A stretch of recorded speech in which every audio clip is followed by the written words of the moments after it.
Buenos días y muchas gracias por participar de este nuevo seminario donde contamos con la participación de Fernando Marengo, a quien ya todos conocemos, no solamente por su background en cuanto a su actividad profesional, sino también por su capacidad de análisis y transmisión de las distintas cuestiones que tienen que ver con la economía, las finanzas, la política, no solo a nivel local, sino también a nivel internacional.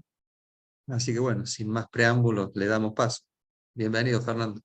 Bien, muchas gracias, Saúl. Sigo escuchando un eco, no sé si es mío. Me esperan un segundito que veo un tema de audio, porque me está enloqueciendo. Ahora ahí.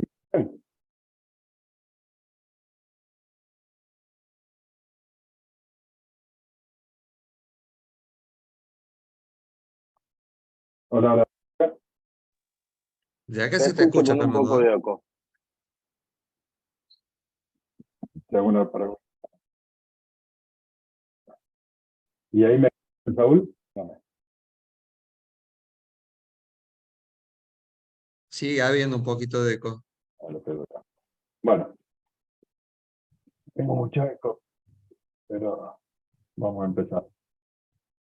Si no, ese color no. Perdón, un tema técnico, pero...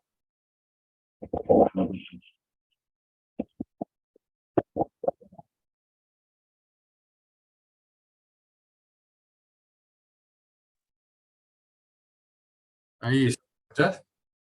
Sí, ahí se escucha mejor. Ok, listo. Vamos a hacer. Perdón, prolijidad técnica. Vamos a empezar siempre por el mundo y después vamos a ir a Argentina. Eh, Dentro del mundo, un raconto de lo que viene pasando. Eh, Claramente está con mucha incertidumbre. La inflación va bajando, pero en ritmo menor que el deseado por los bancos centrales. Hay una clara desaceleración de la economía a nivel global, pero lejos de una recesión o de un hard landing. Van a ajustar el precio de los activos, pero da la sensación que todavía faltaría parte del ajuste. Eh, y después, en el último mes, tuvimos la discusión sobre el techo de deuda en Estados Unidos y los problemas bancarios. eh, mm, Perdón, digo con temas eh, bancarios y la discusión sobre el endeudamiento de la economía americana. Estoy trabado. Esperen un segundo. ¿Qué le pasa a la computadora acompañando? Bueno, voy a empezar con el punto.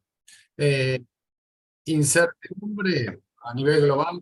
Este es un índice de la cantidad de veces que aparece la palabra incertidumbre en las publicaciones de los research. Desde 1990 hasta ahora se ve claramente niveles máximos en el momento de la pandemia, pero si nos salimos del momento de pandemia, se ve que también está en nivel elevado la cantidad que se usa la palabra incertidumbre en los research que se hace.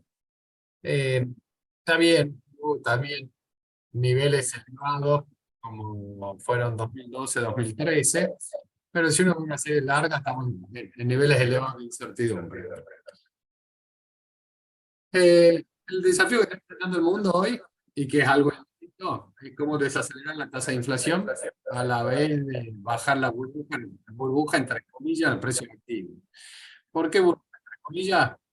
Como ya lo venimos diciendo de manera reiterada, el incremento del precio en los activos esta vez fue diferente al de otras situaciones y básicamente fue diferente porque el apalancamiento, el leverage lo hizo el Tesoro, no fue el endeudamiento privado. Pero de todos modos hay que lograr bajar el precio de los activos en un momento que también tenés inflación. Cuando uno ve la historia de la inflación de Estados Unidos, que es una serie de largo plazo también de la inflación de Estado de 1960, se ve, y si nos vamos más lejos, en el 30 hubo una burbuja del precio de activos, pero sin inflación. En los 70 y principios de los 80 hubo dos momentos de serios problemas de inflación, pues no había burbuja del precio de los activos. Tuvimos en 2001, 2002 la burbuja de las .com, pero no fue con inflación. En 2008-2009 tuvimos el problema de la burbuja de la subprime, pero no fue con inflación. Y ahora tenemos un momento de elevada inflación, la inflación más alta de los 40, precios de activos elevados. Cuando uno trata de ver digamos, qué le viene pasando a esta relación patrimonio neto, PBI de las familias y ONG en Estados Unidos, ¿qué es lo que vemos? Bueno, vemos esa relación de largo plazo donde el patrimonio a ONG era una relación de 3,5 veces el patrimonio neto contra PBI, que empezó una tendencia creciente a partir de principios de los 90, pero hubo 3 momentos en los cuales esa relación patrimonio neto PBI se desvió de la tendencia. La burbuja de las .com, que después explotó, la burbuja subprime, que después explotó, y esta es la tercera, claramente un elevado precio de activos, y ese elevado precio de activos explicado por lo que pasó con la pandemia, donde básicamente hubo una fuerte transferencia de recursos, tanto del gobierno como del Banco Central, y esa transferencia de recursos, tanto del gobierno como del Banco Central, la gente no podía gastarlo porque estaba encerrado en su casa por decisiones de los gobiernos, por decisión propia. Entonces se destinó a la demanda de activos financieros, lo cual aumentó el precio de los bonos, bajó la tasa de interés, subió el precio de las acciones cuando bajó la tasa de interés y al mismo tiempo compraste acciones, subió el precio de las acciones. Entonces te generó esta, entre comillas, burbuja en el precio de los activos, que decíamos tiene que ajustar. Ajustar, yo diría que sí, todavía está por arriba del nivel prepandemia. Uno diría qué nivel debería llegar y algo parecido, quizás de nuevo a las 5 veces, a un nivel parecido de prepandemia. Venía ajustando, pero en el margen, el último dato vuelve a mostrar una recuperación y después volveremos sobre esto. Cuando vemos qué está pasando con la inflación, claramente la inflación tiene 3 componentes. La inflación desde el punto de vista de incremento de precios. Los economistas decimos, hay un incremento de precios que es consecuencia de cambio de precio relativo. Como hay una sequía, me sube el precio de los granos, pero un cambio de precio relativo, se encarecen los granos respecto a otros bienes. El intento del cambio de la matriz energética en Europa, que nos llevó un fuerte incremento del precio de la energía, pero no se puede decir que es inflacionario, porque subió el precio de la energía y no de otros bienes. Los problemas de logística que generó la pandemia, donde claramente el precio de aquellos bienes que no se podía abastecer la demanda, y finalmente la invasión de Rusia a Ucrania, que permite subir el precio de la energía y de algunos alimentos fundamentalmente, pero todo esto son cambios de precio relativos. Cuando uno habla de inflación, es la inflación, el incremento sostenido y generalizado en el nivel de precios. ¿Y eso de qué depende? Básicamente lo que pase con la política fiscal y la política monetaria. Esto es la inflación. Y finalmente, lo que son los desafíos que enfrenta la economía mundial o fundamentalmente la economía americana, que es un desequilibrio en el mercado laboral que está haciendo subir los costos laborales unitarios, los costos salariales por unidad de producto. Y el segundo tema que tiene, el segundo desafío que tiene es el ajuste de housing, básicamente por la incidencia que tiene los alquileres dentro del CPI. Cuando vemos qué está pasando con la inflación, el último dato, el dato del mes de mayo, en el mes de mayo que vemos que la inflación fue 0,1 en Estados Unidos, en la zona del euro y el Reino Unido, perdón, y China fue deflacionaria, Reino Unido 0,6, pero claramente por debajo de los meses anteriores, y en Brasil también desacelerando. Y cuando se ven las tasas de variaciones interanuales, en el caso de Estados Unidos una fuerte desaceleración, lo mismo que la zona del euro, y algo parecido en Brasil. ¿Por qué estas fuertes desaceleraciones? Porque estamos cambiando mayo del 23 por mayo del 22, donde mayo del 22 era el mes inmediato posterior a la invasión de Rusia a Ucrania, donde hubo un fuerte salto en el precio de las materias primas, y eso se tradujo en las inflaciones minoristas en todo el mundo. Entonces ahora cuando cambia una inflación de mayo de 0,1 por una inflación de mayo de 2022 de 0,9, pues tengo una fuerte desaceleración en el margen, en la inflación interanual headline, y lo mismo me va a pasar en junio, porque junio del año pasado en Estados Unidos la inflación había sido del 1%, y seguramente junio de este año la headline será claramente más bajo que ese 1%, porque de nuevo hay una baja en el precio promedio del petróleo interanual. Ahora, ¿por qué baja la inflación headline? Porque claramente hay un impacto de energía. Fíjense cómo el índice de energía en las distintas regiones del mundo fue deflacionario en el mes de mayo, claramente por la baja en el precio del petróleo. ¿Qué es lo importante que está pasando con la inflación core? Se ve en Estados Unidos bastante estabilizado en torno al 0,4. La zona del euro desaceleró en el margen, venía en 0,5 promedio, cayó a 0,2. Reino Unido venía por arriba del 1, fue 0,8. En el caso de China, el único que no se ve problema es inflacionario. En el caso de Brasil, 0,5. Y cuando vemos las inflaciones interanuales, tenemos Estados Unidos 5,3. Si tomamos el último trimestre anualizado, está algo por debajo de este 5,3, pero claramente arriba del 2% de meta de la Reserva Federal. Cuando vemos la zona del euro, está en 5,3, también arriba de la meta del Banco Central Europeo.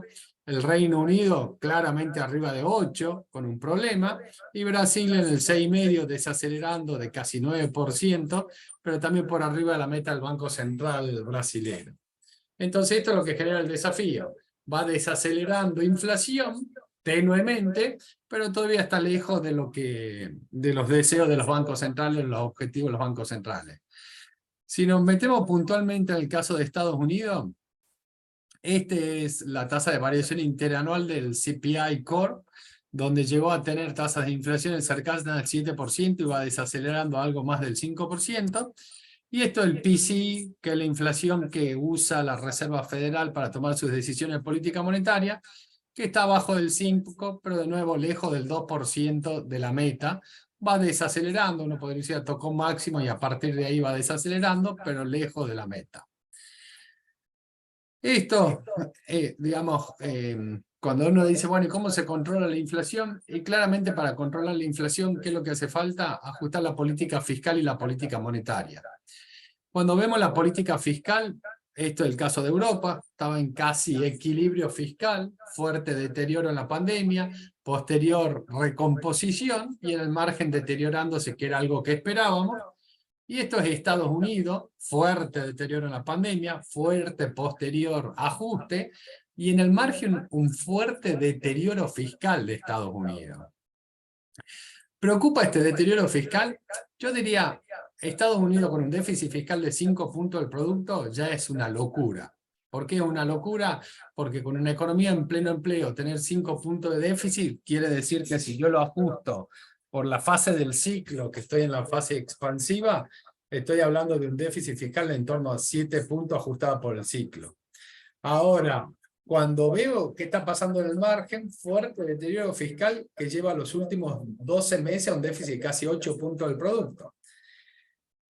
Y cuando uno trata de explicar, está el mote este de Juan Domingo Biden, que en realidad, en parte, podría ser cierto, pero la principal explicación de deterioro fiscal está basado en la caída de impuestos a la ganancia, explicado fundamentalmente por lo que pasó con ganancias de capital, capital gain.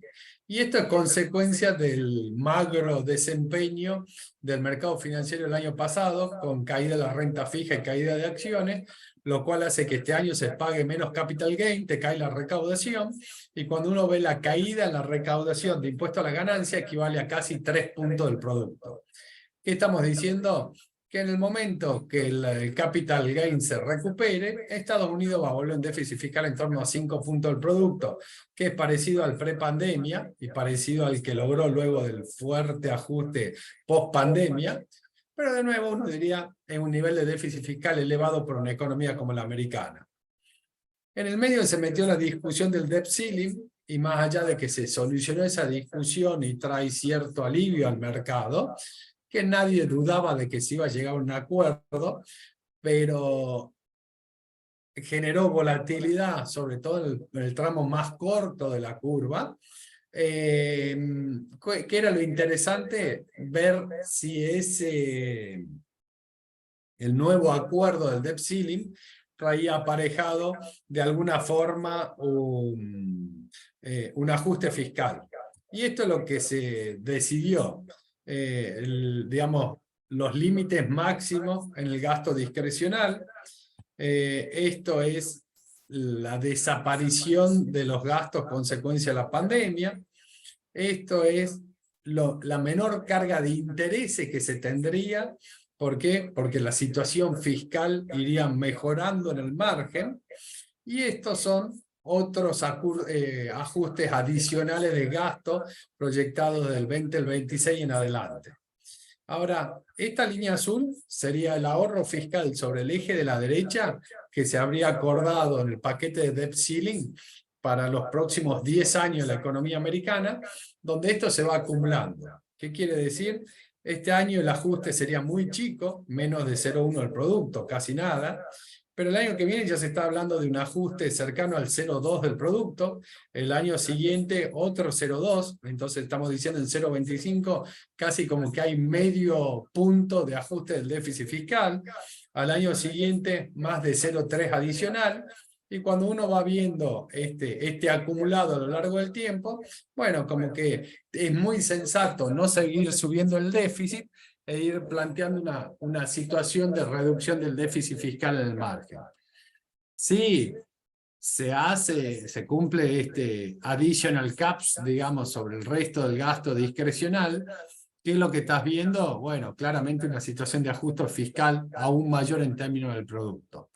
De nuevo, se solucionó el tema del debt ceiling, que es una buena noticia, y hay algún compromiso a la reducción del déficit fiscal. Primero, no seguir subiéndolo, y segundo, alguna reducción por el lado del gasto, con lo cual, en la medida que los recursos mejoren, en la medida que se recupere capital gain e impuesto a las ganancias, bueno, vamos a ir viendo, digamos, situaciones de mejora fiscal en Estados Unidos.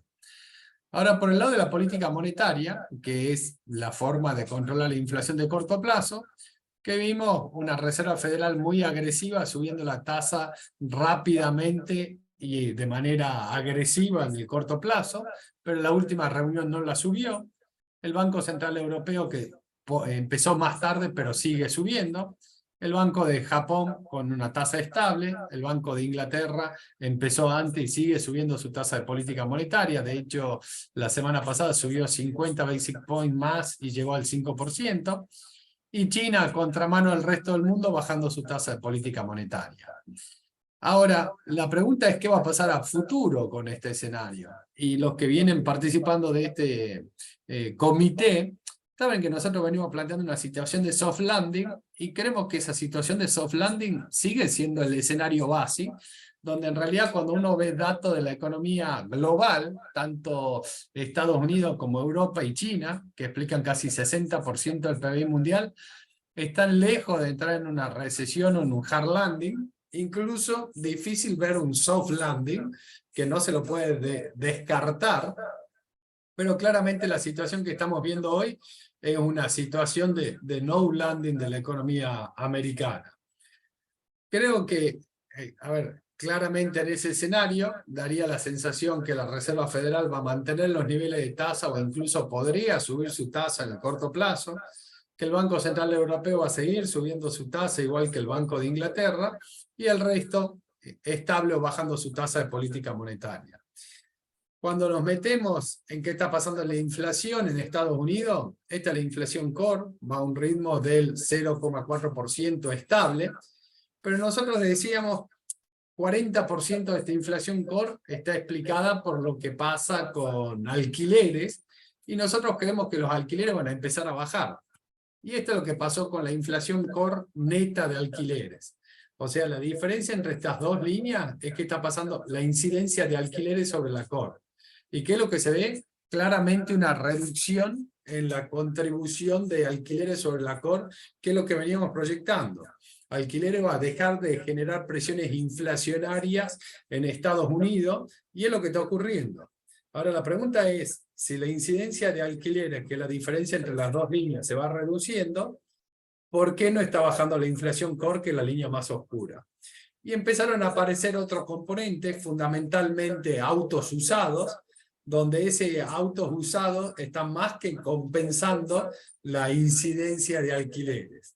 ¿Qué creo? Creo que esa incidencia de autos usados es algo temporario, que en algún momento se va a revertir y vamos a empezar a ver reducciones en la inflación core, esta línea negra, en Estados Unidos mes a mes. Cuando vemos qué está pasando en el mercado inmobiliario, a ver, esto es lo que explica y lo que nosotros esperábamos que iba a pasar en el mercado inmobiliario. ¿Qué esperábamos?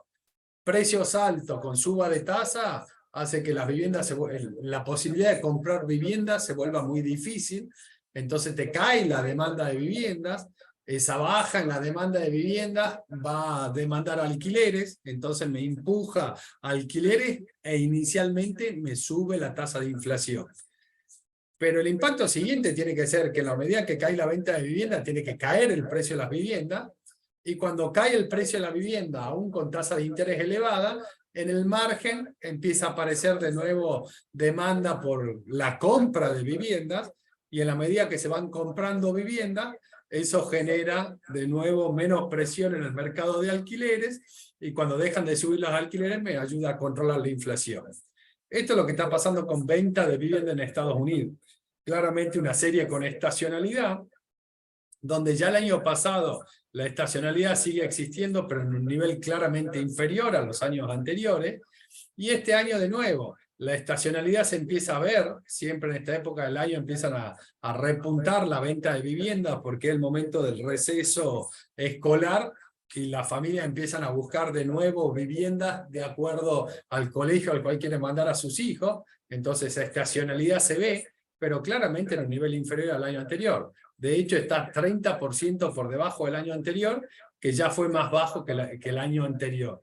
Entonces, claramente, una fuerte caída en la venta de vivienda, y eso tiene que impactar en los precios. Bueno, estos son precios de vivienda, tocaron un máximo a mitad del año pasado, a partir de ahí vienen cayendo, y en el margen se están estabilizando. Claramente hay diferencias por regiones, esto es Nueva York, esto es Los Ángeles, y esto es Miami, que con una situación muy particular del impuesto a la ganancia estadual, más temas climáticos, más que los precios son más bajos a los de Los Ángeles o Nueva York, a pesar de que su dinámica es creciente, bueno, claramente un hotspot que sigue subiendo de precio. Y esto es lo que pasa con alquileres. Los alquileres que venían subiendo fuerte dejaron de crecer, y esto es lo importante para inflación. Si los alquileres no crecen, bueno, el impacto sobre inflación empieza a desaparecer. Esto por regiones, Nueva York, esto Los Ángeles y esto Miami, donde claramente los alquileres donde más subieron en Miami y siguen subiendo una tasa menor, mientras que en otras regiones se lo ven más estabilizado. ¿Qué está pasando con la actividad económica? Estas son las proyecciones del fondo de qué va a pasar con el PBI mundial para este año. Se está proyectando 3%, lo cual implicaría una aceleración respecto al año pasado, con un Estados Unidos que el año pasado cerró en 1,6 y este año se proyecta algo más parecido al 1%, algo muy sensato, una zona del euro acelerando en el margen, y economías emergentes y desarrolladas también acelerando, no tanto por China, que crecería menos, India creciendo más, pero se ve economía en desarrollo, fundamentalmente Europa mejor, duplicando su tasa de crecimiento, y América Latina y el Caribe también creciendo más, con una Argentina que le ponen una fuerte tasa de crecimiento para el año que viene, y Brasil también una mayor aceleración, México estabilizándose. Cuando vemos los datos de Estados Unidos el año pasado, tercer y cuarto trimestre, creció en torno al 3%. Primer trimestre de este año, el primer dato crecía 1,1, la revisión creció 1,3, pero con niveles de consumo privado y consumo público en los mayores niveles desde el segundo trimestre de 2021, que era la salida de la pandemia. Ahora, la pregunta era, ¿cómo puede ser que esté creciendo tanto el consumo y no crezca el PBI? Porque en realidad parte de este crecimiento del consumo se abasteció con desacumulación de inventarios. Cuando vemos qué está pasando con el Nowcast del segundo trimestre, la economía americana, de acuerdo a los datos que se conocen hasta hoy, estaría creciendo en torno al 2%, pero con una desaceleración del consumo, no caída, pero se desacelera, y a diferencia del primer trimestre, ahora el crecimiento está explicado por la recomposición de stocks. Cuando vemos qué están haciendo las familias, se ve una tenue recuperación de la tasa de ahorro, muy por debajo del prepandemia, con una situación de ingresos en términos reales que se va recuperando y un gasto que tiende a estabilizarse.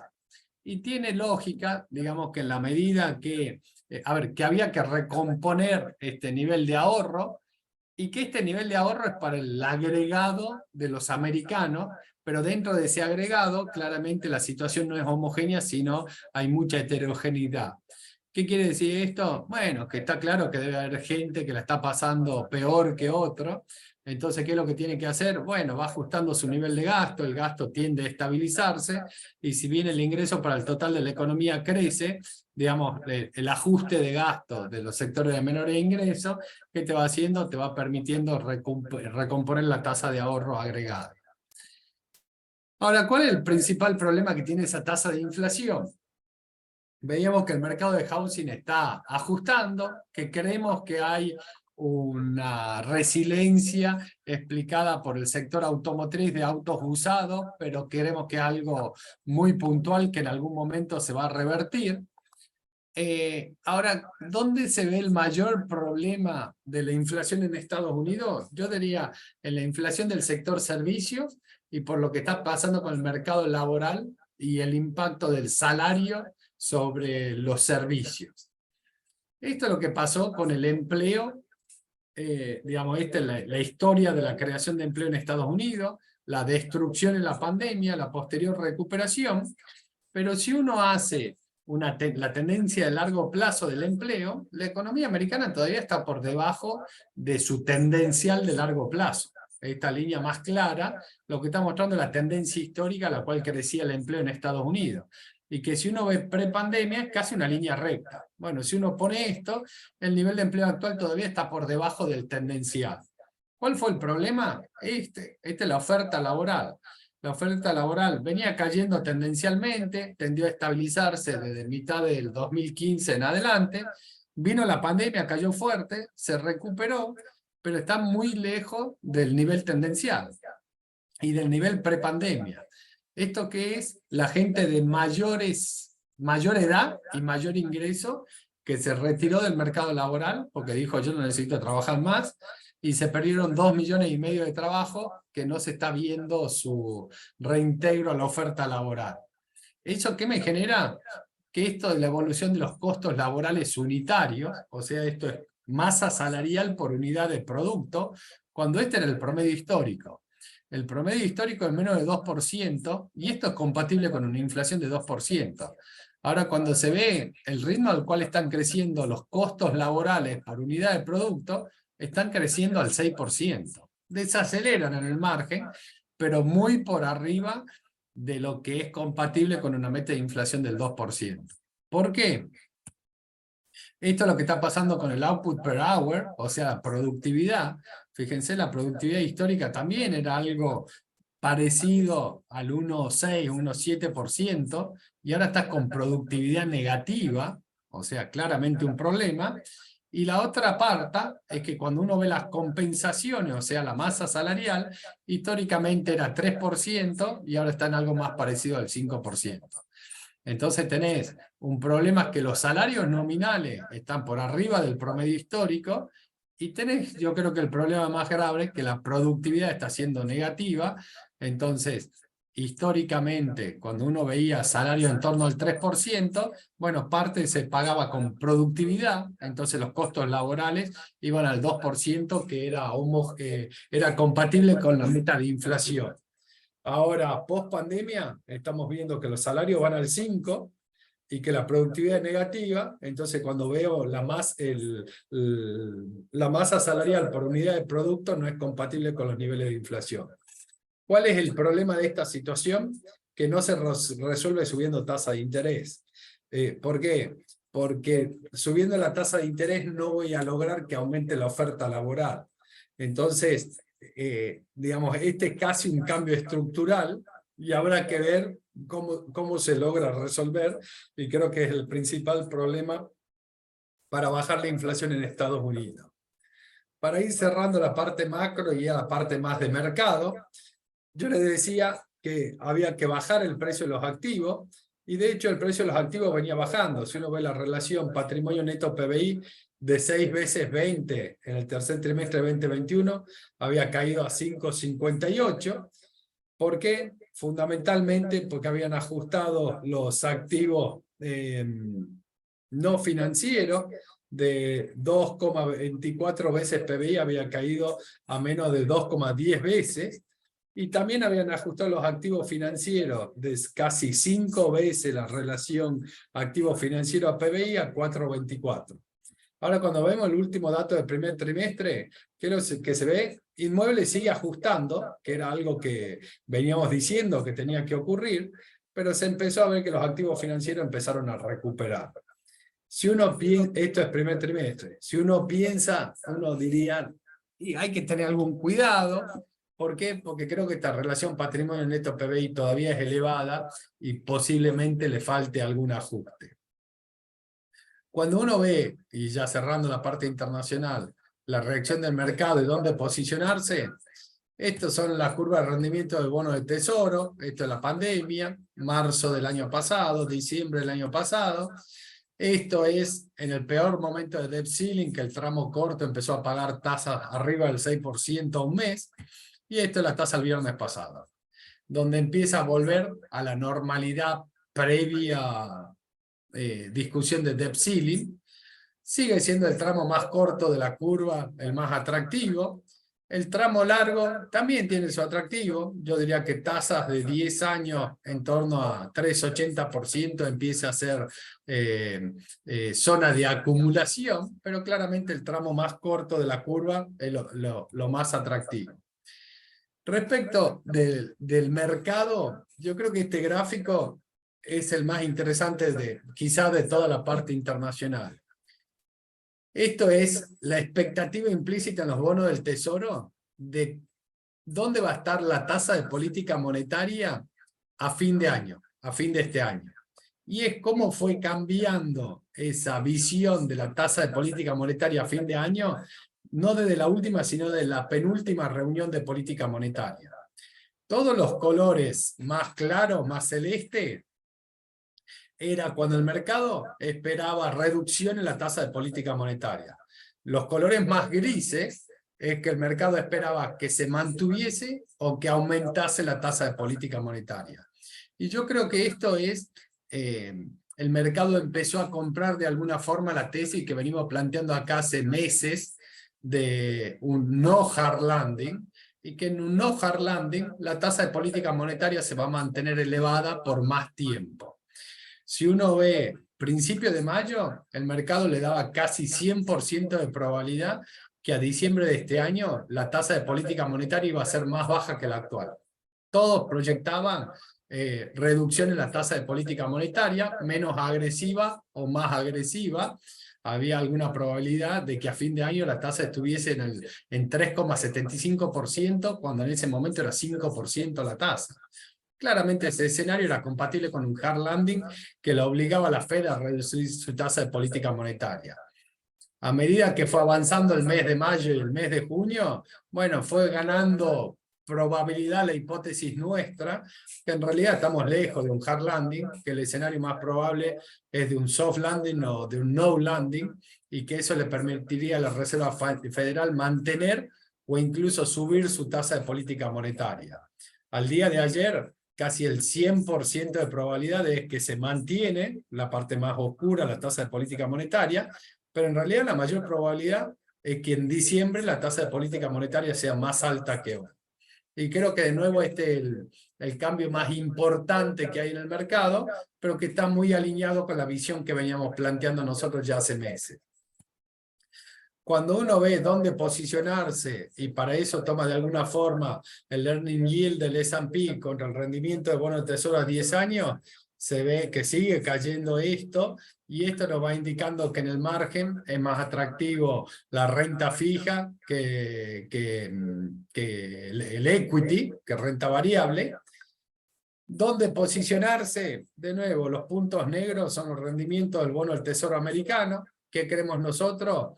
Que de nuevo en un escenario de no landing o soft landing, no vemos riesgo crediticio. Entonces creemos que en realidad que si uno quiere buscar un poco más de tasa en el tramo más corto, bueno, uno puede tener una posición más agresiva e irse a high yield.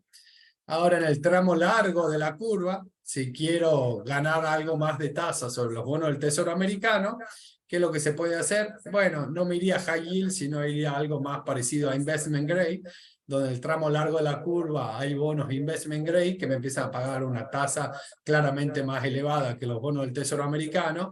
Entonces creo que claramente renta fija, bonos del Tesoro, sí, corto.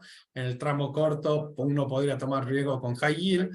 En el tramo más largo vería instrumentos de deuda investment grade que creo que tienen atractivo.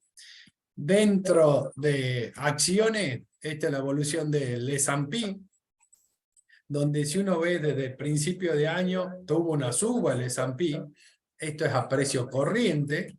Si lo pongo a precio constante, bueno, se ve que el S&P está en niveles similares al post-pandemia, esto ajustado por inflación, donde, repito, el mundo se olvidó de la inflación y todos los racers se olvidaron de la inflación. Se ve el valor del S&P, pero a nadie se le ocurre ajustarlo por inflación. Bueno, la inflación tuvo su impacto también sobre el S&P. Y cuando uno ve esa suba del S&P, esta es la evolución del S&P desde el principio de año, una suba de casi 15%, explicado por tecnológicas, casi 40% de suba llegaron a tener, pero si vemos el resto del S&P, la suba fue en torno al 5% nominal. Cuando uno se centra en la suba de las tecnológicas, y yo diría que tecnológica y comunicaciones, a pesar de que comunicaciones ponderan muy poco dentro del S&P, el sector que más pondera actualmente es tecnológico por market cap.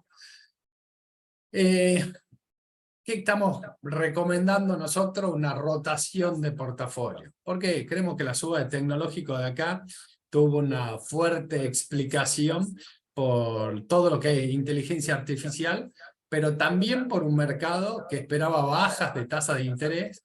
Claramente el sector tecnológico es uno de los beneficiados por escenario de baja de tasa, al igual que todo lo que es inversión de riesgo como venture capital.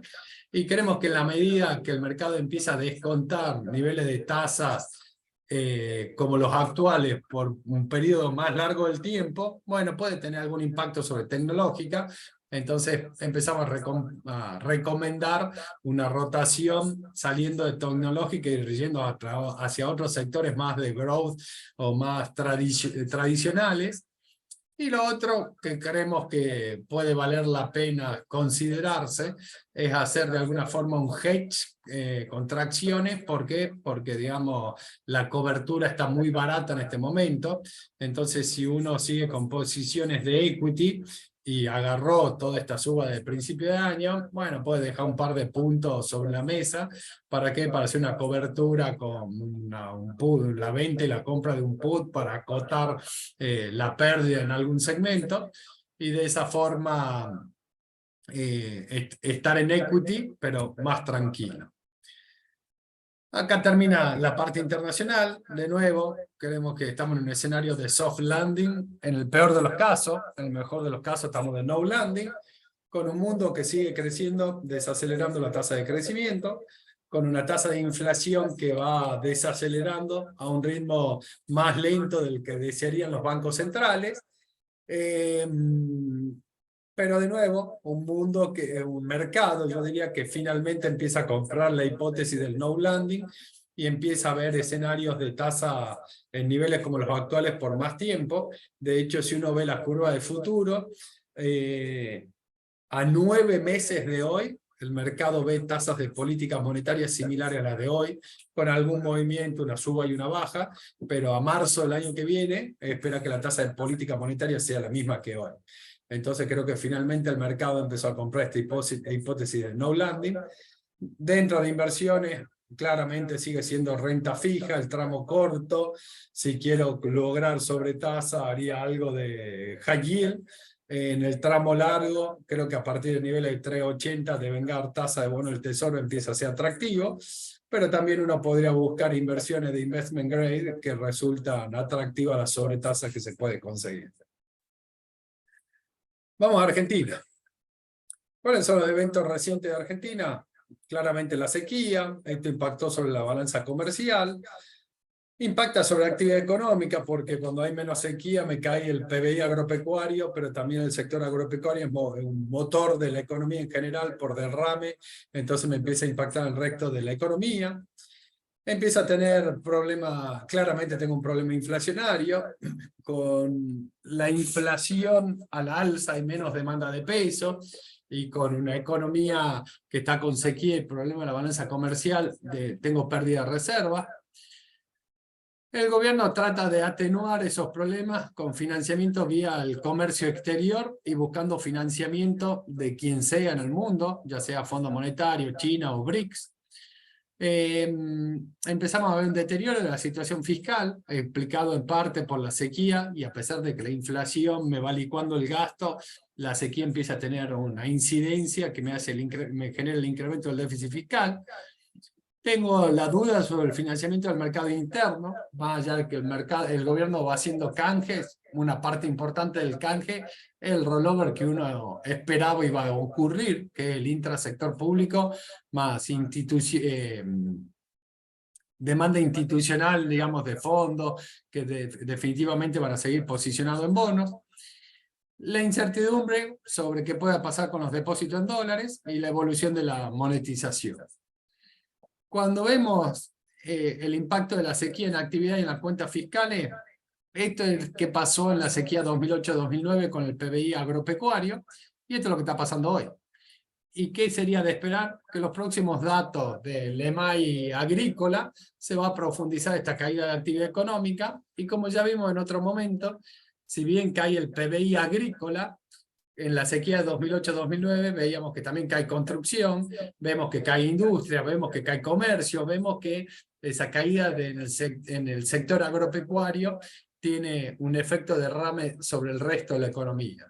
Ahora también es importante mencionar que así como este año tiene un impacto negativo, si el año que viene no hay una sequía, cuando empieces a hacer las comparaciones interanuales del año que viene contra este, vamos a empezar a ver tasas de crecimiento extraordinariamente elevadas.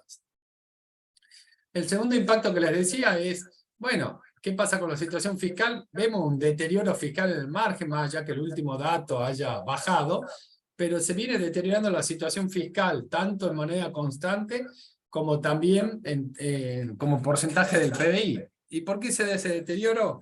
Porque si bien la inflación me va licuando el gasto, la caída de actividad económica me genera, perdón, la caída de la sequía me genera menor recaudación de retenciones, pero también tengo caída de actividad, entonces me cae la recaudación de IVA, impuesto al cheque, como no tengo dólares, piso importaciones, entonces me cae la recaudación de aranceles, no en términos nominales, el peso sigue creciendo, pero cuando uno ve en términos del PBI se empieza a resentir, y eso es lo que hace que el déficit fiscal en términos del PBI o en moneda constante crezca en el margen más allá del último dato.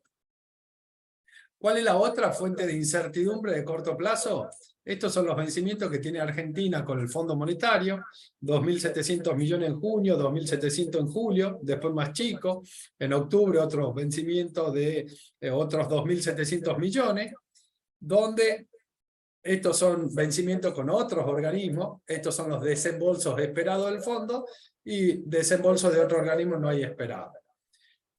¿Cuál es el programa de Argentina? Bueno, lograr este desembolso para pagar este vencimiento y parte de este, y ver eventualmente cómo hacer para que el fondo me rolee todos los vencimientos de acá a fin de año y no tener que hacer desembolso.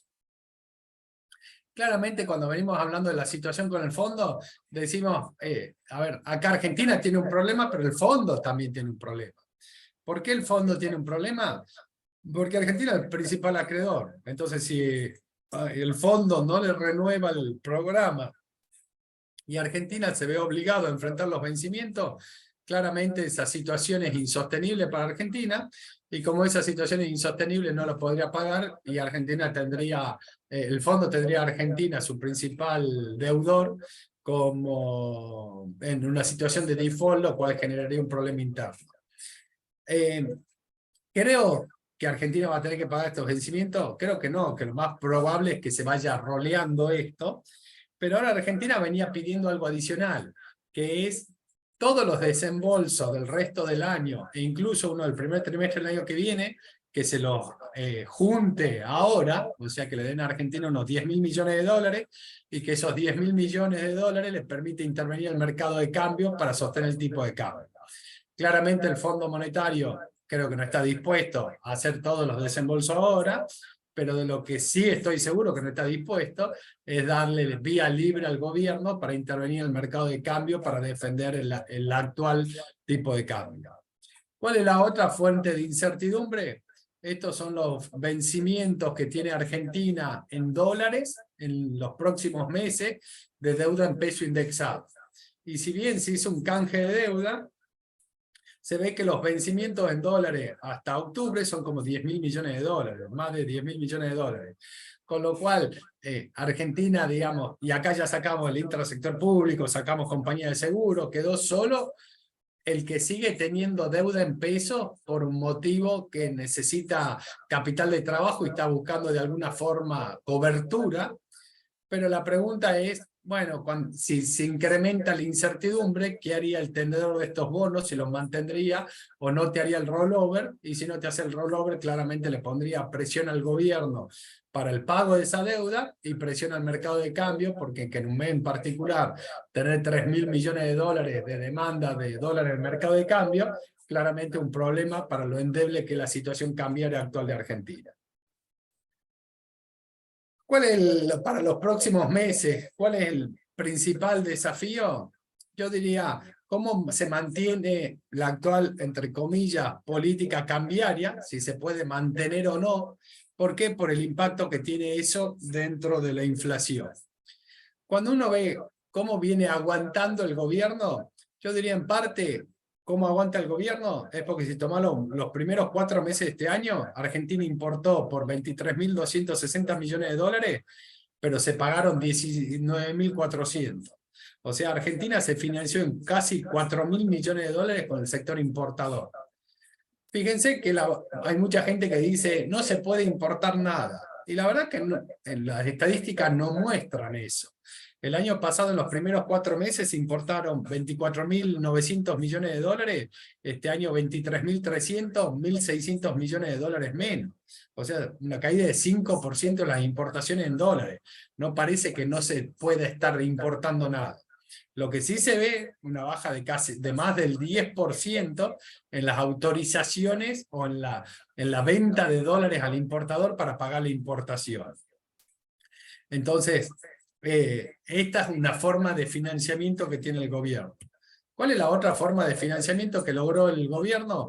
El dólar soja 3 o el programa de incentivo a las exportaciones, que le dé 5.000 millones de dólares adicionales.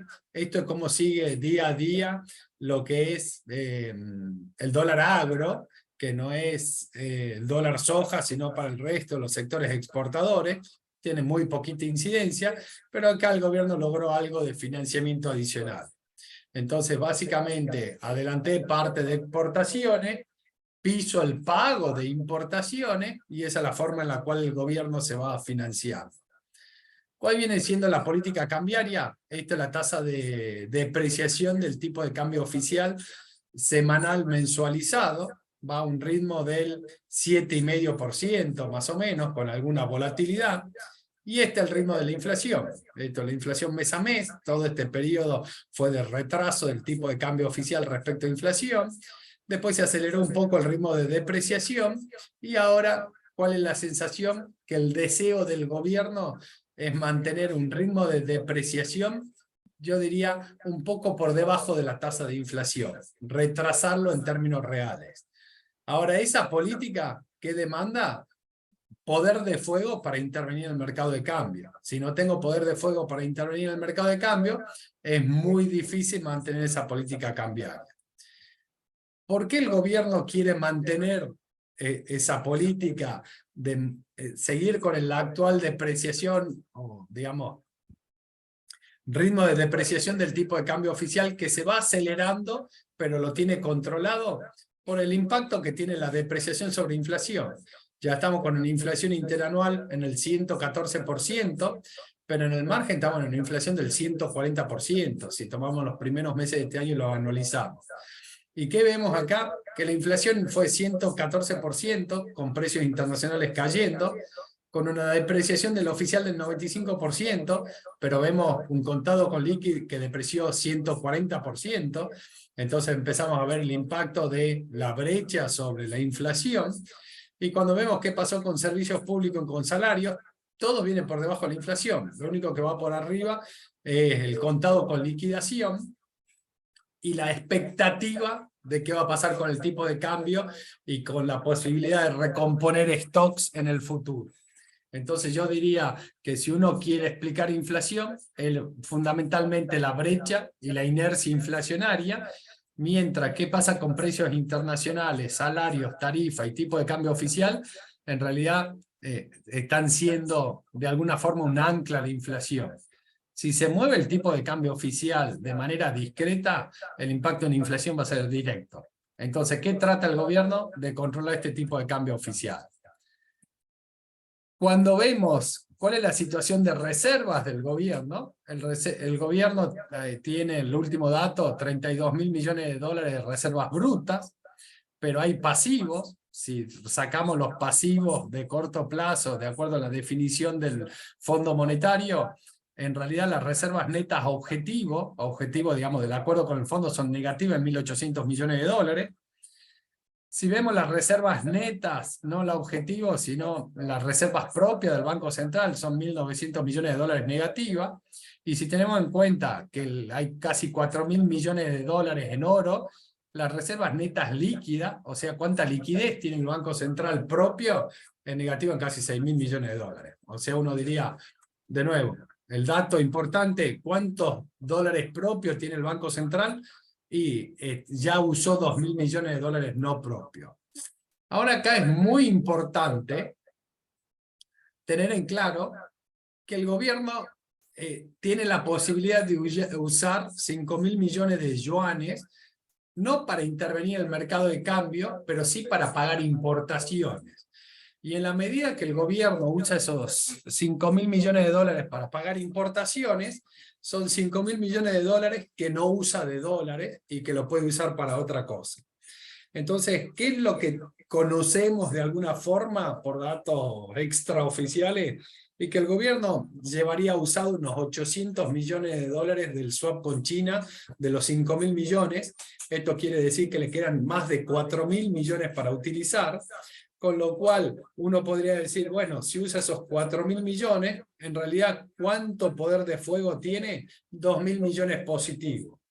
2.000 millones positivos, más lo que pudiera usar de dólares no propios, como ya lo está haciendo.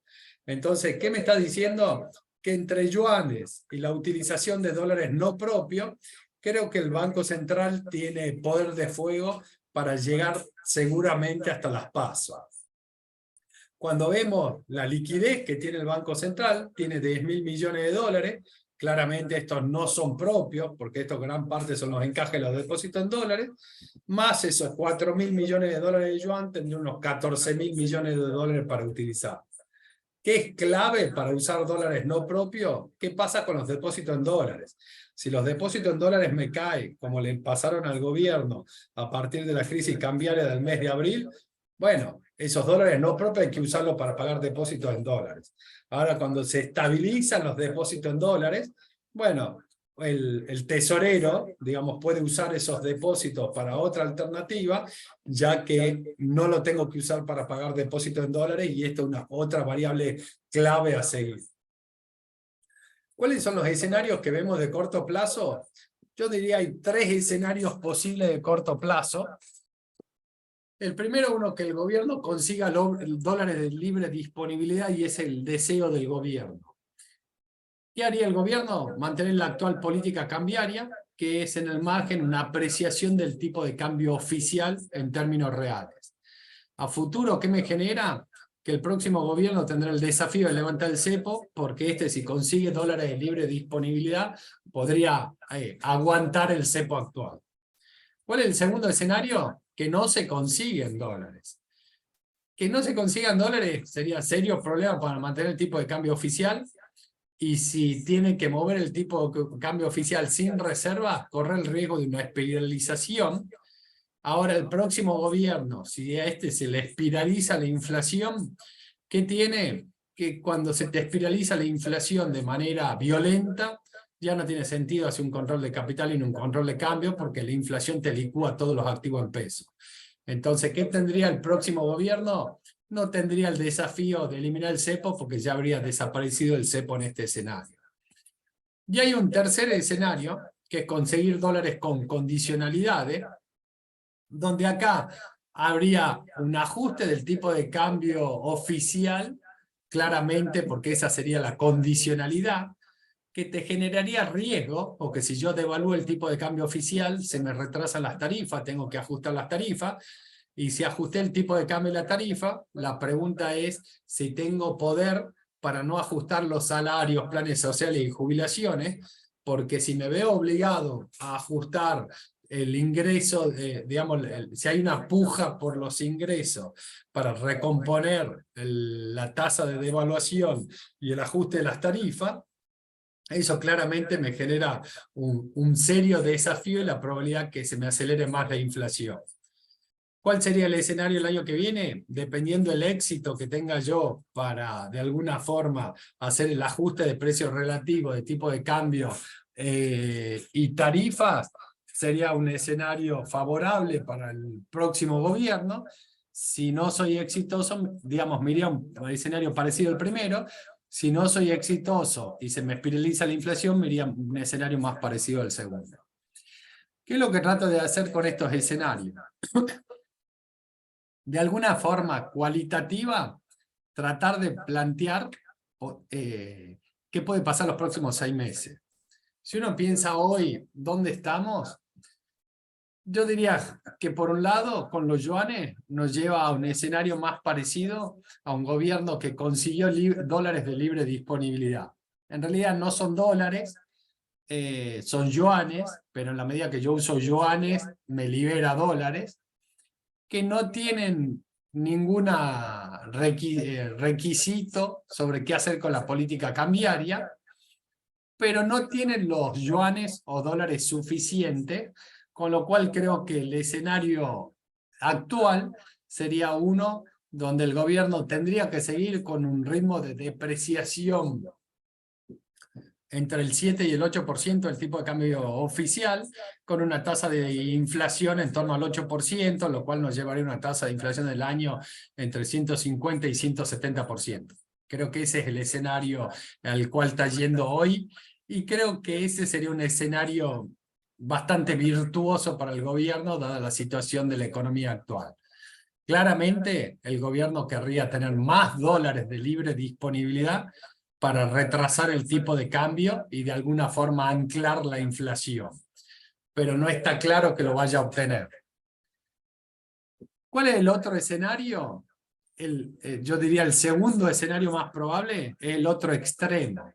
¿Por qué el otro extremo? Porque esta es la negociación con el Fondo Monetario. Le estoy diciendo al Fondo Monetario, necesito que me refinancie los vencimientos de deuda, pero además quiero que me des dólares. Y el fondo dice, si vos querés que yo te dé dólares, antes devaluar el tipo de cambio oficial y eventualmente después flotar. Ahora, devaluar el tipo de cambio oficial de nuevo, digamos 30%, me obliga a ajustar las tarifas 30%.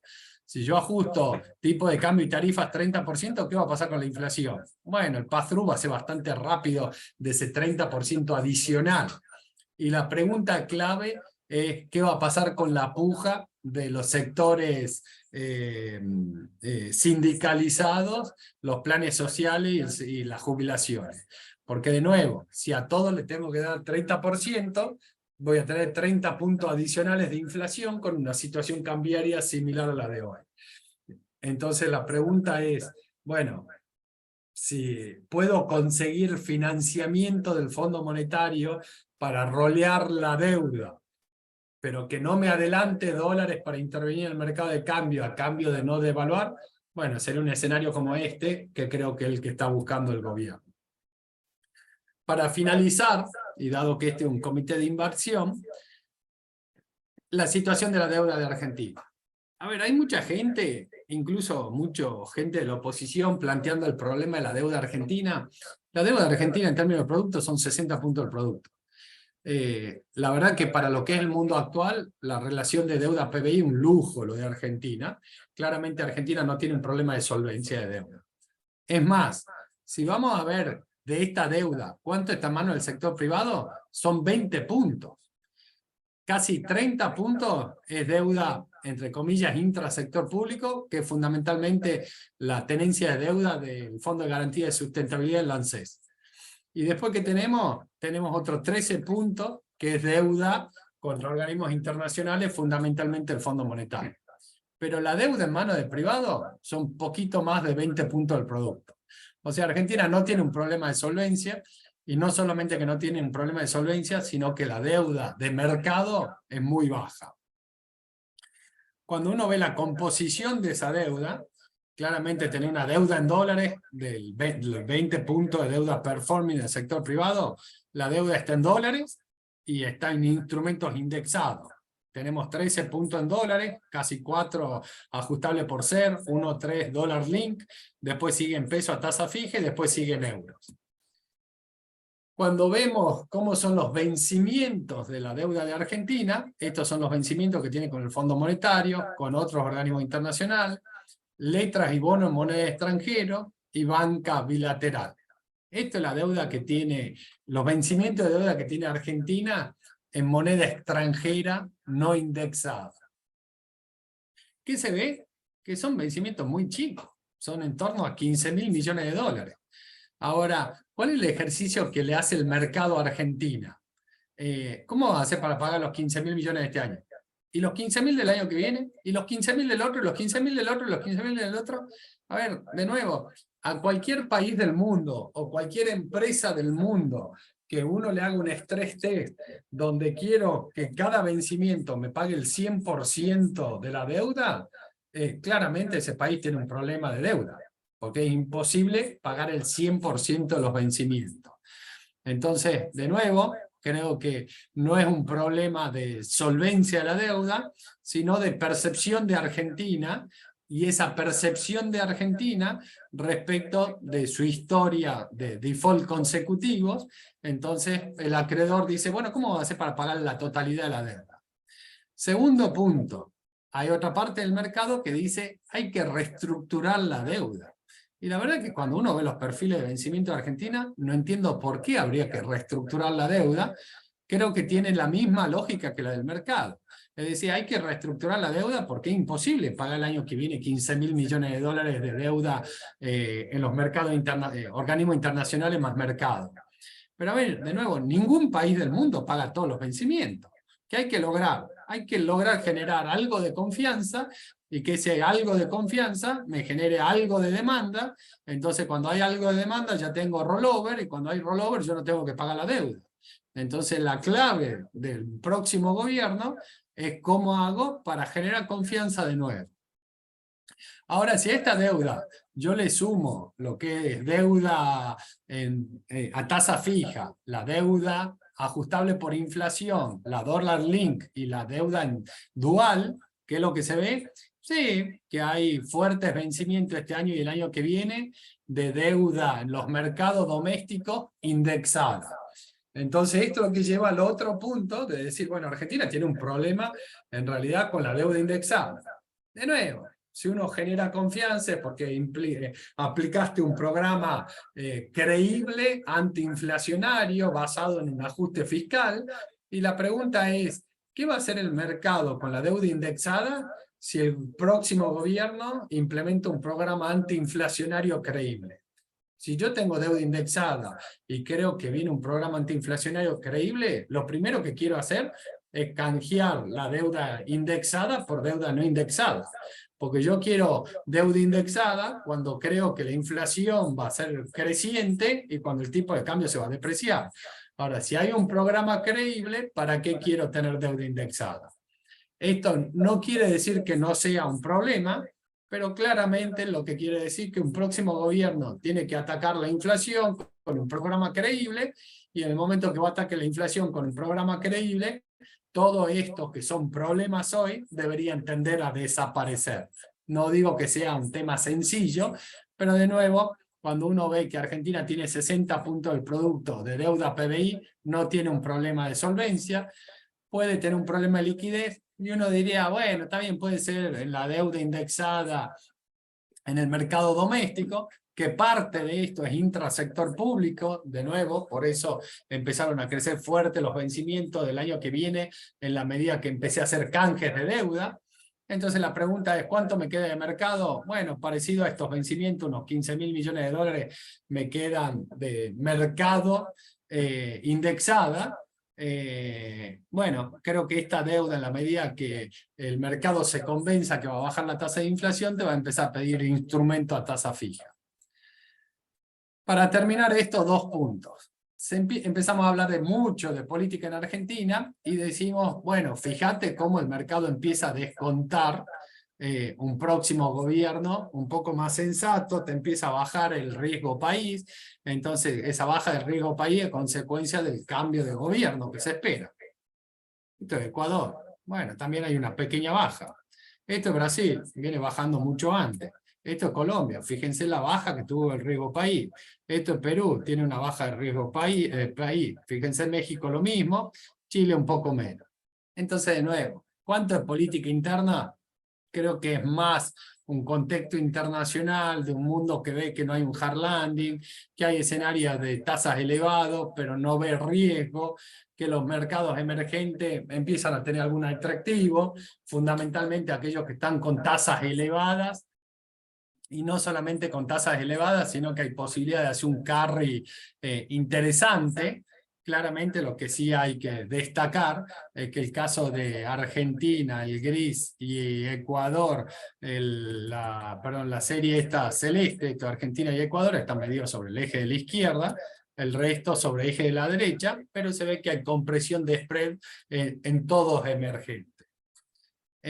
Para terminar, dos puntos. Como el mercado insiste en la posibilidad de una reestructuración, ¿qué es lo que hicimos? Dijimos, agarremos el bono más líquido que tiene Argentina, el GD30, esto lo hicimos la semana pasada. La semana pasada tenía un precio más o menos de $30 y rendía 40%. Y dijimos, primero, no supongamos una reestructuración, supongamos que viene un próximo gobierno y ese próximo gobierno implementa un programa creíble, entonces Argentina empieza a tradear como Ecuador. Para que tengan una idea, un bono argentino rinde 40%, Ecuador rinde 20%, el resto de América Latina rinde menos de 8%. Bueno, si Argentina empieza a tradear como Ecuador, el GD30 en vez de valer $30, valdría $52 y tendríamos una ganancia del 70%. Si empezamos a tradear al 15%, la ganancia sería del 100%, y si empezamos a tradear al 10%, que es más que todo el resto de América Latina, excluyendo Ecuador, la ganancia sería 133%. Y después dijimos, hagamos tres escenarios, con exit yield del 10%, del 15% y del 20%, vamos a un exit yield del 20%, o sea que Argentina hace una reestructuración de deuda, y por reestructuración el mercado nos valúa como a Ecuador, y acá hay un cuadro de doble entrada. ¿Cuál es el cuadro de doble entrada? Suponemos en las líneas un haircut en el valor nominal del bono. El primero 0%, 10%, 20%, 40% y 60% de quita de haircut. Y en las columnas estamos suponiendo diferimiento del vencimiento del bono de 0, 2, 5 y 10 años. Entonces, acá vemos los precios que tendría el GD30 con un exit yield del 20%. Si no hago una quita del valor nominal del bono ni extiendo de plazo, valdría $57, o sea, tendría una ganancia de 86% con ese exit yield del 20%, y estas son las combinaciones posibles. ¿Qué quiere decir? Que yo, dado el precio que tiene hoy el bono, para perder, incluso con una reestructuración, necesitaría un aplazamiento del vencimiento de 5 años. Y si no prolongo los plazos, necesitaría una quita de capital del 60%. ¿Qué es lo que me quiere decir? Que claramente para perder necesito una reestructuración agresiva para perder respecto a los valores actuales. De todos modos, como dije hace un rato, no creo que Argentina necesite una reestructuración. ¿Por qué? Porque estamos devengando un cupón bajísimo por la última reestructuración, y porque cuando uno ve los perfiles de vencimiento, la verdad que están bastante bien distribuidos en el tiempo. En realidad, el gran problema que tiene Argentina es que el mundo le dice, bueno, ¿cómo vas a hacer para pagar el 100% de tus vencimientos el año próximo? Y ahora sí, para terminar, las precandidaturas que se conocieron finalmente el fin de semana y están por orden alfabético. Primero Juntos por el Cambio, después La Libertad Avanza, después Unión por la Patria, la fórmula Bullrich-Petri y la Reta Morales, también por orden alfabético, La Libertad Avanza, Milei Villarroel, y Unión por la Patria, Massa Rossi. Claramente ahora va a estar todo centrado en la elección del la PASO el 14 de agosto, qué es lo que pasa, quién sale primero, cómo se define esta interna, y quién sale primero, segundo y tercero por partido, para ponerlo de alguna forma, por frente. Y creo que lo más llamativo fue la fórmula Massa-Rossi que se anunció el sábado, luego de haber anunciado la fórmula Hugado-Mansur. A ver, creo que el domingo a la mañana tuve una reunión con un analista político y creo que planteé una situación que comparto y creo que vale la pena comentarla. La primera comentario que hace esta persona dice, es una fórmula muy bien pensada. No es casual que se haya llegado acá. La elección de Rossi sería en principio una victoria del actual presidente para poner el futuro candidato a vicepresidente. Como dice todo el mundo, del 2003 es primera vez que no hay un kirchnerista en la fórmula presidencial, pero eso por atrás tendría la intención de la vicepresidenta de, si esta fórmula no gana, bueno, claramente ella, no había ningún kirchnerista en la fórmula, entonces no serían los culpables o los padres de una derrota. Y si esta fórmula resulta vencedora, creo que en esa situación, que lo que hizo el kirchnerismo y se está broquelando dentro del Congreso y la provincia de Buenos Aires, ve que no podría formar parte de un gobierno con Massa de presidente, entonces optó por refugiarse en el Congreso. Si uno ve la lista de candidatos a legisladores, se ve la fuerte incidencia kirchnerista y la provincia de Buenos Aires. Eso por un lado. Por el otro lado, y hablando de la reacción de ayer del mercado, creo que la reacción de ayer del mercado es, si uno ve el viernes había una probabilidad de que salga una fórmula de Juntos por el Cambio, digamos, pro mercado, contra una de Pedro Mansur, que es claramente kirchnerista, o sea, había alguna probabilidad de que el próximo gobierno tuviera una fuerte incidencia kirchnerista. Y del viernes al sábado, ¿qué cambió? Que la probabilidad de ese gobierno kirchnerista se diluyó con la fórmula Massa-Rossi. Ayer el mercado, ¿qué dijo?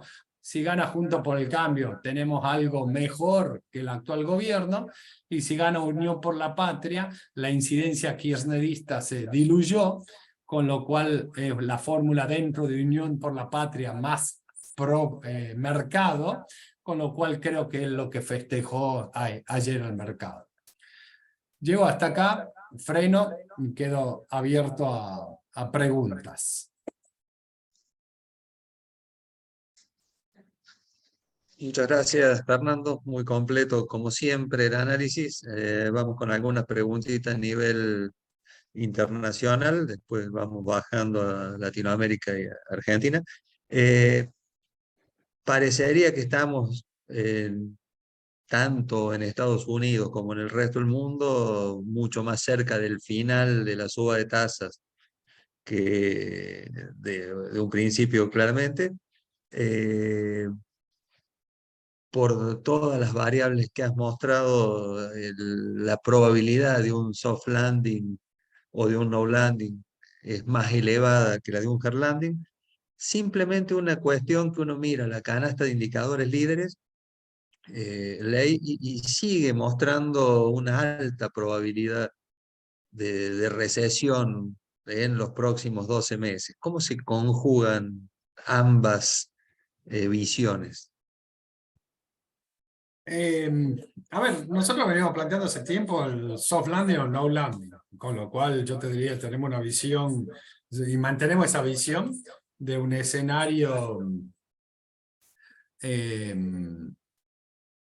de un escenario que la economía no tiene un problema de actividad económica. ¿Cómo se conjugan las dos? Creo que puede haber que el mercado tenga un miedo a una recesión. Ahora ese miedo a la recesión que tiene el mercado, creo que por otro lado se combate con un alto nivel de liquidez que tiene también el mercado. Entonces, cada vez que hay algún evento que te aleja del escenario de hard landing, el mercado es como que parte de esa liquidez la vuelve a invertir. Entonces yo te diría que desde el punto de vista económico para mí sería saludable ver un ajuste adicional en el precio de los activos, que siga el de real estate, que es muy moderado, no como 2008, porque el apalancamiento es muy bajo. Y creo que también sería, no sé si esperable, pero deseable un ajuste en el precio de los activos financieros. Por eso digo esta idea de hedgearte por las dudas, más si empiezan a salir datos de hard landing, digamos, puede tener algún impacto dentro del equity, y dentro del equity, digamos, hoy es bastante barato cubrirse, pero creo que hay mucha liquidez. Entonces lo que no te permite terminar de hacer ese ajuste, básicamente la liquidez excedente que tiene el mercado, ¿no? En principio, Powell parecería dispuesto a subir 2 veces, julio, quizás octubre, noviembre. Me imagino que eso será con la idea de no romper absolutamente nada. Y si ve algún tipo de alerta y demás, cambiaría la política, ¿no? Eh, a ver, claramente hay gente que dice, y la solución no sería cambiar la meta de inflación. Creo que no, creo que eso es casi un default, digamos. Decir, no, la meta de inflación no es más 2%, ahora es 4%, hace un default sobre los pesos, digamos, sobre los Eso dólares. soluciona la Argentina. Exactamente. Cambiamos Entonces la creo meta. que Powell está dispuesto, sí, y creo que tiene a favor que actividad económica sigue tirando y que el mercado laboral sigue tirando y que tiene una tasa de desempleo mínimo histórico. Entonces, si yo soy el presidente del Banco Central y veo que la inflación me va bajando, pero menos de lo que yo quiero, y que actividad económica está robusto, bueno, tengo margen para seguir subiendo tasas. Creo que, a ver, y creo que la diferencia, o lo que nos hizo a nosotros tener una visión diferente a la del mercado, fue que el bajo apalancamiento que tiene la economía. Entonces uno dice, sube la tasa, se va a desplomar actividad económica, vamos a tener un hard landing y la Fed va a tener que bajar la tasa. Eso es lo que compraba el mercado. Y nosotros decíamos, pará, que cuando ve el endeudamiento de la economía americana, está endeudado el gobierno, pero el resto de la economía no está endeudado.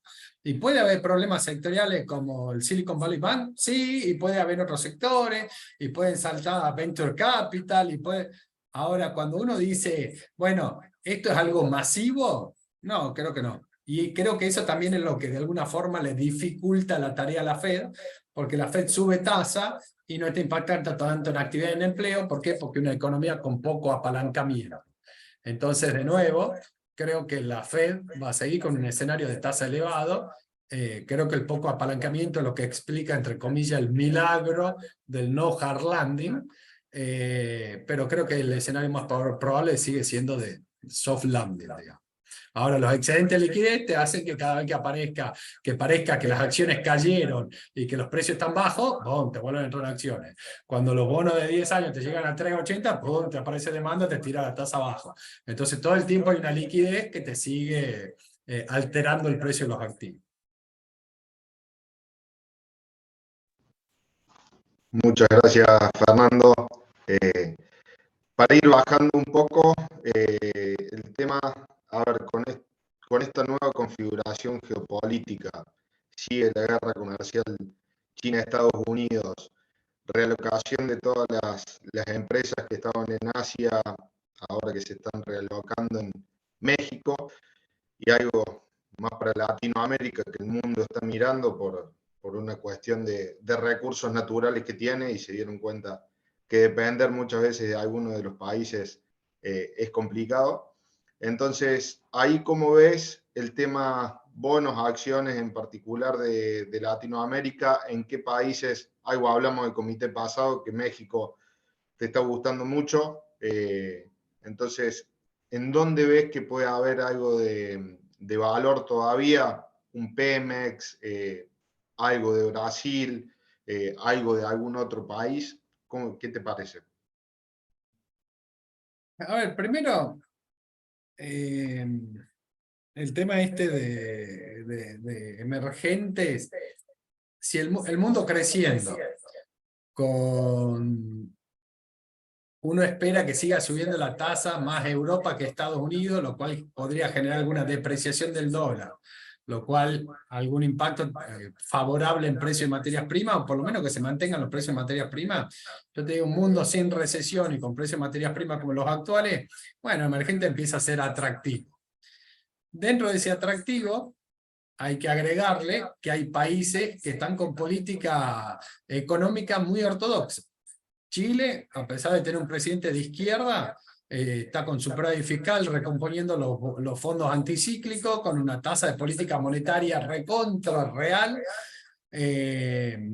Entonces, digamos, con políticas ortodoxas. Brasil está con superávit primario, con la tasa también de política monetaria real muy fuerte. México, favorecido porque está al lado de Estados Unidos y porque esta desglobalización, México y Centroamérica son de los países elegibles.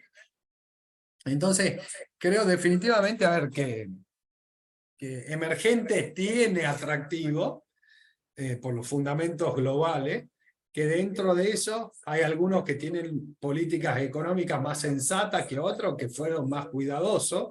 Entonces me gusta, sí, me gustaba México, y de hecho se está apreciando además el peso mexicano. En Brasil se está apreciando el real. En Chile el peso chileno había llegado a 1000 y ahora está tradeando en torno a 800. Tuviste 20% de apreciación del peso chileno. Entonces todo eso te genera fuertes tasas de retorno en términos de dólares, que es lo que al final del día nos interesa. Yo te diría, México me gusta, el caso de Pemex, sí, creo que es interesante. Brasil también creo que es interesante. Chile, Colombia, creo que son economías interesantes para tomar riesgo, obviamente, digamos, con una participación del portafolio, sabiendo que está entrando en economías emergentes, ¿no?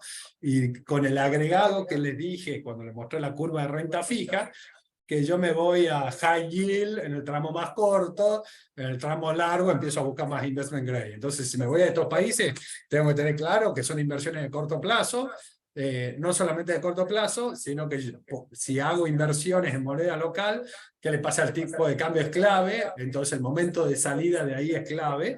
Son economías, yo diría, tienen sus tipos de cambio real bastante depreciados, a pesar de que hubo alguna apreciación en el último tiempo desde máximos históricos, con lo cual, de nuevo, creo que son lugares interesantes para entrar. A esto hay que agregarle, vos preguntabas bonos o acciones, vos te vas a Estados Unidos y hay una correlación negativa entre bonos y acciones, salvo el año pasado y honrosas excepciones. En estos países se mueve todo junto, ¿no? En un país emergente van los bonos y acciones para arriba, van los bonos y acciones para abajo, con más volatilidad, pero se mueve todo junto.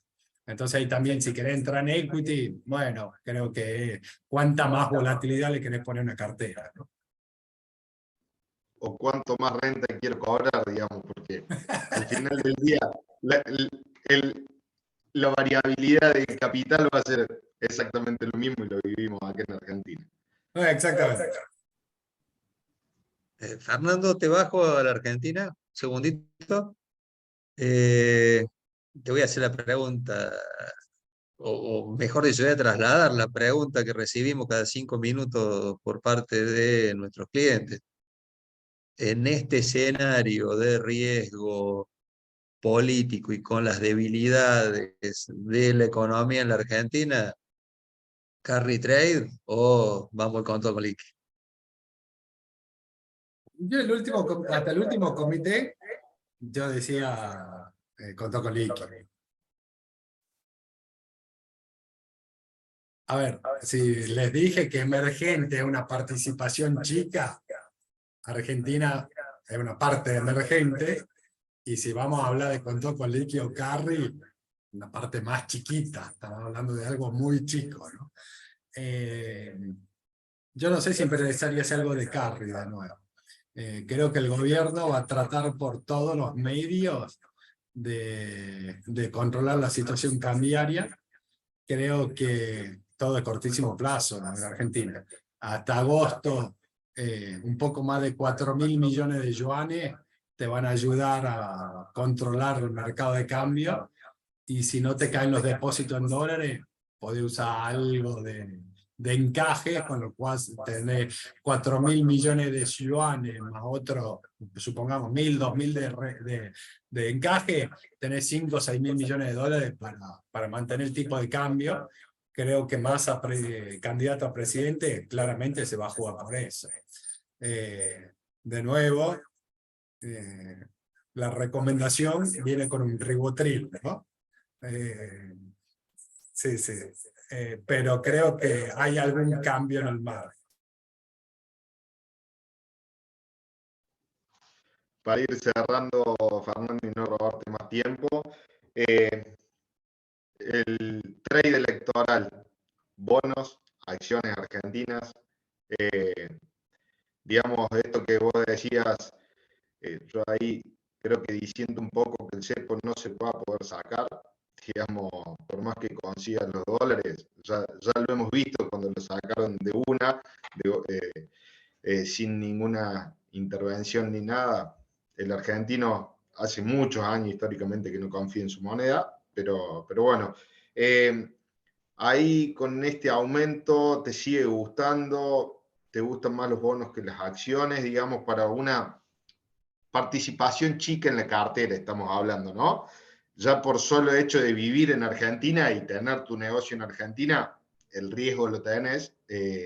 Entonces, ahí como lo ves, ¿qué te parece, digamos, de la conclusión que nos diste en tema, el mercado lo tomó como que son los más pro mercado, digamos, de la fórmula que menos les gusta, Unión por la Patria, digamos. Entonces, ahí, ¿cómo te posicionarías? ¿Ves que todavía hay un recorrido alcista o se puede llegar a planchar A ver, hasta me viene muy bien tu pregunta, Agustín.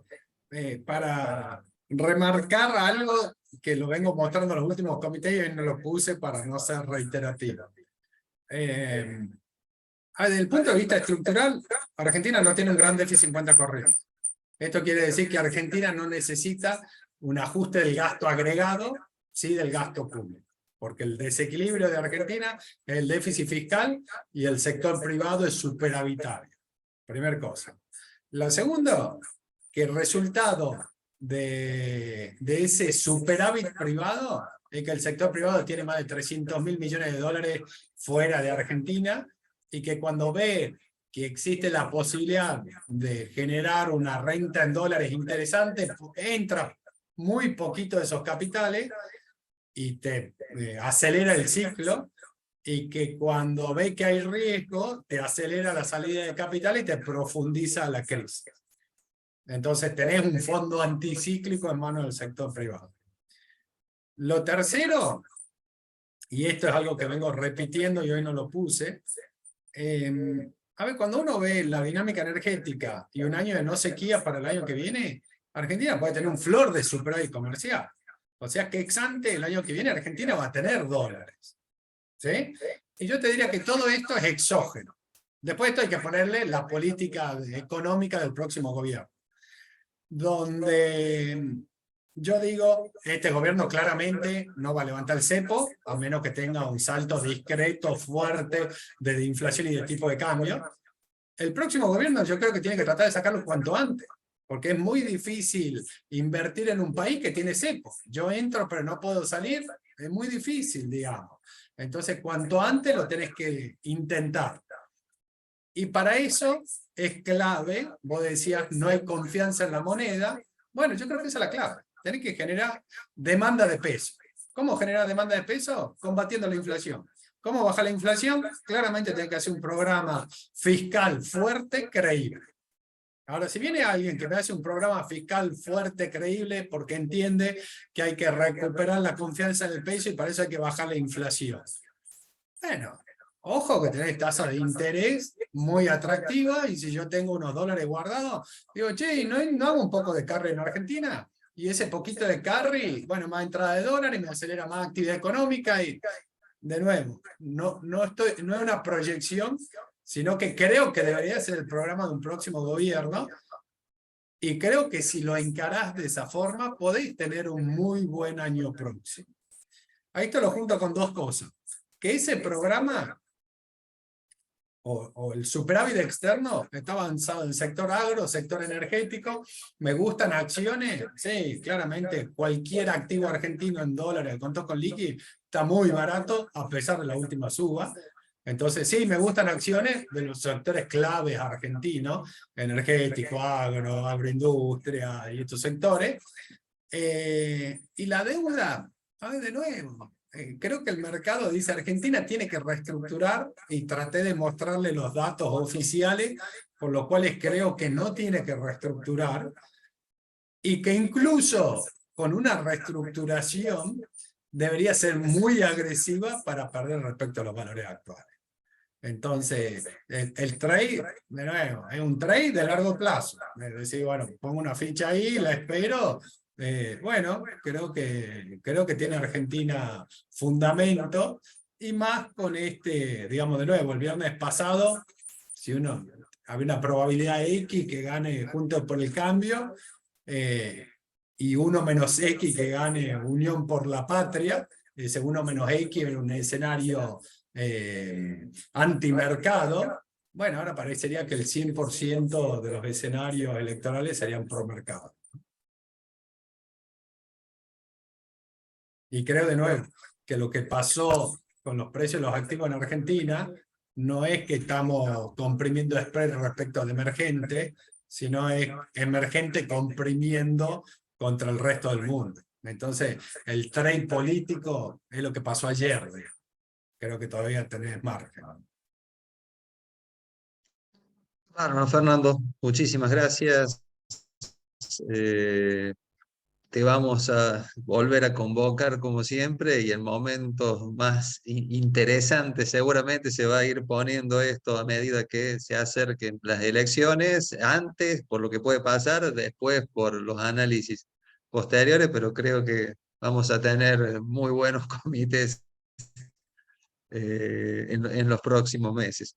Agradecerle también la participación a todos quienes se han conectado y esperemos que les sea de suma utilidad para la toma de decisiones en su actividad. Muchísimas gracias. Buenos días. Muchas gracias a todos. Saludos. Muchas gracias. Hasta luego.